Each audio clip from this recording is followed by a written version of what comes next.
Hey guys, it's Teresa. Welcome back to my channel. So it has been a super long time since I filmed a video because first I had to pre-film all of the stuff for Iceland and I was in Iceland obviously, and then when it was time to film more videos after like all my pre-filmed ones were done, I got sick. So that's why you can probably hear my voice still, and that's why I didn't have a video for you last Friday, so I'm really sorry about that. So today I'm finally back to filming. I'm really excited, and I have a lot of interesting things planned for the next few weeks. Among them will be my Iceland travel diary, which my boyfriend is currently editing because he's a lot better at this stuff than I am, and he's like really creative and he's doing really cool stuff with it, and from what I've seen so far, it's gonna be awesome, so look out for that one. And if you really can't wait, you can go over to my vlog channel. We vlog basically every single day of our trip, and so far 3 of those vlogs have been uploaded, and you can go and check them out if you're interested in that. But today I want to talk about the books I read in August. Finally! So despite the fact that I was gone for like 10 days in August on holiday, I read quite a few books this month, and I'm really pleased with myself for that. Altogether I got through 7 books, and yeah, let's jump into all of those. So the first book I finished this month was Dancing on My Grave, an autobiography by Kelsey Kirkland, which she wrote together with her husband Greg Lawrence. Kelsey Kirkland was a really famous ballerina, and she struggled with a lot of mental health issues and also cocaine addiction at the height of her fame basically and her popularity, and this is just her life story, and it is such a gripping memoir. Honestly, one of the like most enticing autobiographies I've ever read. I didn't even know much about Kelsey Kirkland before going into this, like actually nothing at all. I was just basically like browsing random ballet related things when I found this book, and I knew I wanted to read it immediately, and it did not disappoint me. I ended up giving this 5 out of 5 stars because I was just hooked from page 1. It is a little bit lengthy, it doesn't look as long, but it's just like, it's like obviously it was written I think in the 80s. Was it written in the 80s? I might be lying. Yeah, it came out in 86, and it kind of has this like old book style a little bit to it, so there's a lot of text, very small like small margins and like small spaces between the lines and everything, and so that's kind of, it took me a while to get through. But it also comes with pictures, which I really appreciated, because whenever she tells like you about that part in her life, like you can kind of see what she looked like at that time, and somehow that helps make it more real, like, oh, at that moment she might have been like struggling with this and that. It puts the pictures more in context, and it also gives the story itself like a little bit more depth, so I really appreciated those. And there's a bunch, I think there's like 2 or 3 times in the book where there's like just a few pages full of pictures, so I really like that. So yeah, if you're interested in ballet or in Kelsey Kirkland personally, I really recommend this to check it out, because it just shows like the darker sides of ballet from someone who was like really who made it basically in the ballet world and who really wasn't happy for the longest time, and yeah, it's just, I love it. Read it. The second book I finished in August was obviously again ballet related, and this is Shiny Broken Pieces by Sona Chirapatra and Danielle Clayton. This is the sequel to Tiny Pretty Things, which I had read in July, and I was just like in love with it. It was my biggest guilty pleasure read, I think, of like the past year. It was so good. Oh my god. It's set at a ballet school basically, and it surrounds like a bunch of teenagers, I think like 3 different girls, or 4 different girls? I forgot.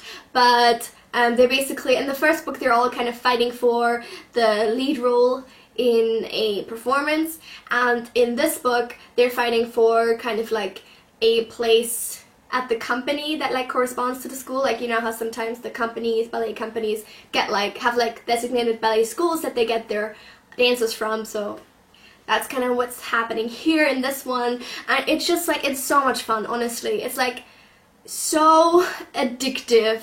It is all about like how they're trying to get the spot, how they're trying to improve their dancing obviously and kind of beat out the other girls, and there's a lot of backstabbing, a lot of horrible shit goes down. Like honestly, if this stuff happens in real life, I am terrified for anybody doing ballet, because they like put glass in someone's shoes, so when they dance they like literally rip their souls to shreds, and honestly that's just like the tip of the iceberg of the shit that goes down in these books. So obviously it's a little bit ridiculous, it's a little very not just a little, very dramatical all the time, but it's just so enjoyable. I couldn't stop reading it. I did only give this book 3 stars. It didn't suck me in quite as quickly and quite as completely as the first book did, and it kind of just like was a little bit more of the same. It didn't really add anything new to the world of these books or anything like that, and the ending resolved a little bit too neatly for me, and I called all of it, which is also not ideal. So yeah, it's fun, definitely. If you're into ballet, I recommend Just Do All the G. It's really fun, a really quick read, and yeah, just something easy to pick up if you're in the mood for it. The next book I read is, spoiler alert, it's going to be on my 2017 favorites list 100%. I adore this book.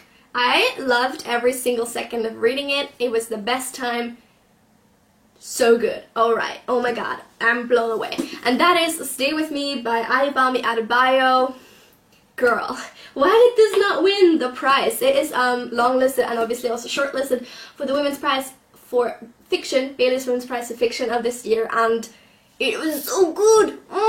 Should have won the prize, honestly. This book is set in Nigeria, and it follows this young couple, and what did I call it? I forgot the names. Nigerian names are the most beautiful, but I have a terrible memory for names, so excuse me.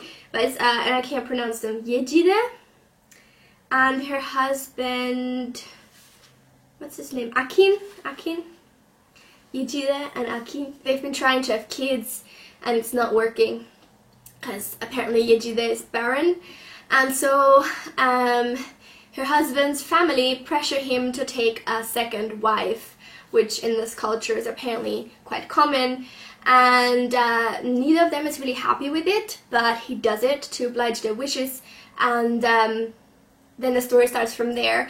And you think it is about one thing for the longest time, and then it becomes a story about something completely different, and I won't give anything of that away, but it is so heart-wrenching. This entire story is so tragic almost, like, and I loved every second of it because it's written so beautifully. The characters seem to come to life in this. Honestly, they seem so real. Like, I can totally imagine these people existing. In my mind, this book is about failures as humans at the most basic functions that our bodies are supposed to have, which is to procreate and to create new life, and how that failure, obviously not like a kind of a failure that you're responsible for, but still failing, your body failing at being able to do that, how that can affect you mentally, and not only you but also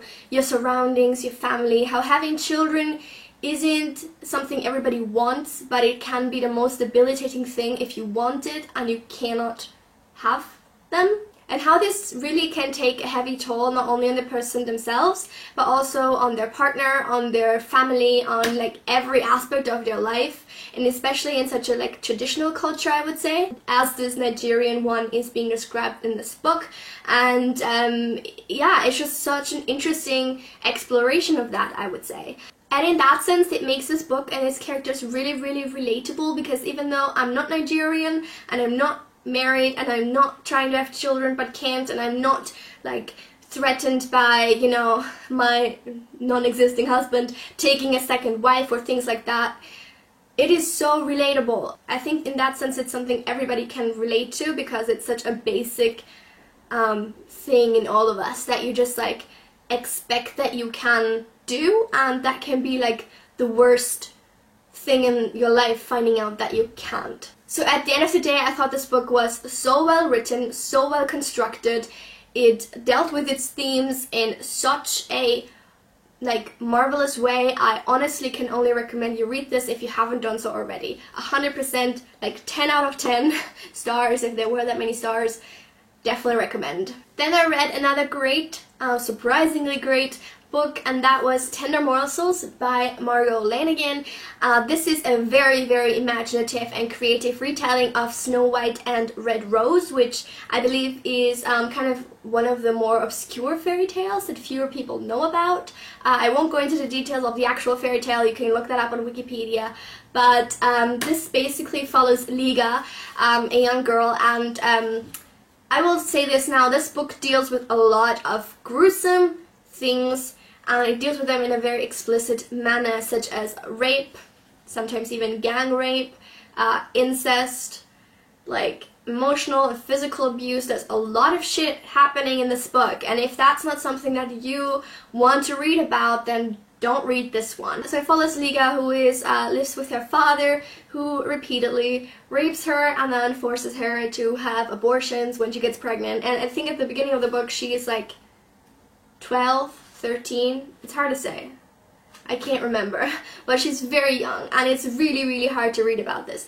But basically the story progresses, and she escapes the clutches of her father while pregnant, and then basically the universe somehow grants her the wish of entering a sort of dream world where everything is exactly as she wants it, where the people aren't threatening, they basically have no personality. So it's kind of like a copy of the world she lives in, which is like she lives in this small hut near a village, you know, and that's all kind of exactly the same, but the world's just a lot more peaceful and a lot less threatening to her, because that's just how she experienced it, and her dream world is exactly having like the security there. So before she enters this dream world, before that all happens, she gives birth to her first child and then conceives the second one, and with the baby in her womb and her little girl, she moves to this dream world, and there she raises her two daughters, and they're basically the kind of retold versions of Snow White and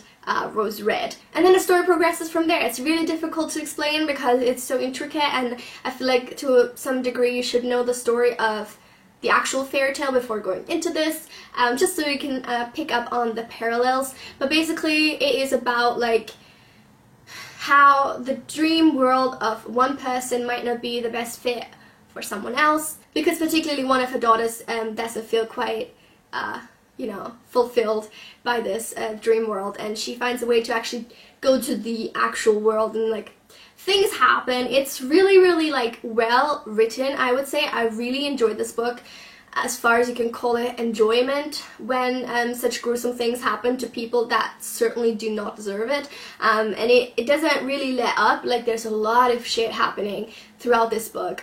There's a lot of very disturbing things going on, but I don't know, it's just like so well constructed, you can't help but keep reading somehow. And by the end of it, I really just felt sorry for the mother Liga, because throughout this book she goes sort of expecting, or like thinking that she doesn't deserve to be happy, because that's sort of what her father has always told her, that she's like not deserving of good things happening to her, and she doesn't really ever experience that happiness really truly. I mean, she's very happy because of her daughters in that sense, but like still she doesn't really let herself think that she is actually deserving of happiness, and that kind of thought never really leaves her. And I thought that she really, as a person, really would have deserved that, to at least feel entitled to happiness just as much as the next person. And I don't know, it just like the ending was a little bit sad in that regard, but still I really recommend this book if you think that you're capable of handling these sort of topics, because it's just well done, and it's really, really interesting to read. Definitely recommend it. The next book was a reread for me, and that is Noughts and Crosses by Malorie Blackman. This is the first book in this YA 4-book series. I have read the first 2 books previously, but I own all 4, which is why I wanted to start from the beginning again. But it's just, okay, let me back up a little bit. So this is kind of a dystopian alternate history series, and it is set, I think, just after the Civil War in the US, and things are sort of flipped in the sense that the white people, which are called Knots in this world, used to be enslaved to the black people, the Crosses, and so the whole like society is still very tense after the abolishment of slavery, and it's still very much like a stratified society. Is that how you say it? Like a ranked society? I don't know. But like basically black people are considered superior to white people. And it's kind of like a Romeo and Juliet type of love story where there's a white boy and a black girl and they fall in love and they're like teenagers and they experience a lot of like discrimination and other things, and then there's like a white group of like a rebellion sort of thing happening among the white people, and they get caught up in that too, and like yeah, it's like the typical, in that sense, it's sort of the typical dystopian story, but the background to which it is set is very, very unique, and the first time I read it, I was really blown away by that, and by the whole story in general. I like adored the love story, and I was just like so into it. But this time around, while I can still appreciate all of the merits this book has, and like the question it raises by this sort of setup of this world, it just didn't appeal to me in that sense, in the same sense anymore, just because I am now sort of have like more or less outgrown the YA genre to a large degree, and this is very much YA. Like it's very much simply knit in that sense, story-wise and plot-wise, and like very predictable, and you know, just I'm not a target audience anymore basically. So I'm kind of sad because I really wanted to finish this series, but I don't think I can, because I mean it took me a little bit to get through this. It was difficult. But nevertheless, if YA genre or like this type of book sounds interesting to you, definitely go pick this one up. It is marvelously done. I really, really love it. But I ended up just giving it 3 stars this time around because I have just outgrown it. That's all. So because I love Stay With Me so much, I wanted to check out all the other books that were shortlisted for the Bailey's Prize for Women's Fiction, and I ended up picking up the winner also this month, which was The Power by Naomi Alderman. This book is also set in like a dystopian world, but it's about 5,000 years in the future, and this book is written as a kind of historical account of the time of like the now time of the present, of like the 2017-ish time, but 5,000 years in the future. And it's a guy explaining or like retelling or like giving an account of what happened in our now present. I'm not sure if I'm explaining this correctly. And basically what is happening is that teenage girls discover that they have a power. They have the ability to create like to electrocute other people, basically. Like they discover they have like a new organ, like here-ish, and it allows them to electrocute people, and they can call awake this power in all the women, and all the younger girls, the new baby girls, are all born with it. But it's just something that women possess. And then this book kind of just like recounts how it started and how it developed and what happened, basically. And it follows this sort of development through the eyes of several people. So there's, for example, the mayor of a town whose daughter possesses this ability, and who calls it awaken herself, but she has to hide it, for example. And there's like a journalist, a male journalist, that gets lucky and like really records a lot of the most important moments, and kind of gains fame through that, and like how he views it as a journalist. And then there's also a young girl that is abused by her family, and then discovers this power in herself, and things like that. So it like looks at the situation from a lot of different viewpoints, which makes it really interesting, and it also is sort of told like a story as well. Overall, I rated this book 3 stars. I thought that the concept was really, really interesting, and it really raised the question of like, how would our society be different if we were in matriarchy? Like if women had the power. And I know a lot of people nowadays like believe that like, okay, if we had evolved as a matriarchy, we would be a lot more of a peaceful society. And this book basically negates that completely, because there's a lot of violence that happens, a lot. They, you know, it kind of is a spin really on our nowadays society, but more to the extreme. Like, it really takes it above and beyond of like whole countries being torn down by women, like men being imprisoned everywhere, kind of taking revenge, women taking revenge on men that mistreated them, but going beyond that and kind of putting them, men, as the enemy, like collectively. And some countries really going radical with this and really suppressing men everywhere and like things like that. And in that sense, I don't think it's necessarily a true flip because that is not, I believe, in my country at least, that is not the situation right now. It's like a really interesting look, and a really like piece of experimental fiction in that sense, and I really enjoyed that aspect of it. But there were some things like that as I just mentioned, that I didn't really agree with, that I think like wouldn't really happen this way, or maybe wouldn't be as extreme. It also just depicts the relationship between men and women a little bit overly, in an overly simplified way overall, I would say. And in the middle of the book particularly, I just kind of grew a little bit bored, because the plot also is like, you feel like for most of this book that it doesn't really have a plot, because it's literally just like a description of what's happening, and it doesn't really seem to be getting at anything really. And the ending is also quite unsatisfying, because you'd be like, okay, so what happens to these people now? And then it just stops. So yeah, I think you should still read it. I definitely recommend to read this, but just for like the thought-provoking aspect of it. But it is like, it fell a little bit short for me in a lot of ways. And yeah, it's a nice little book to read, to be like, oh, this gets me thinking and this gets me discussing a little bit, but nothing really groundbreaking or nothing really fantastic. So again, I think Stay With Me should have won this prize, because that was a lot better in my opinion. Whew. This video is so long, I'm sorry guys.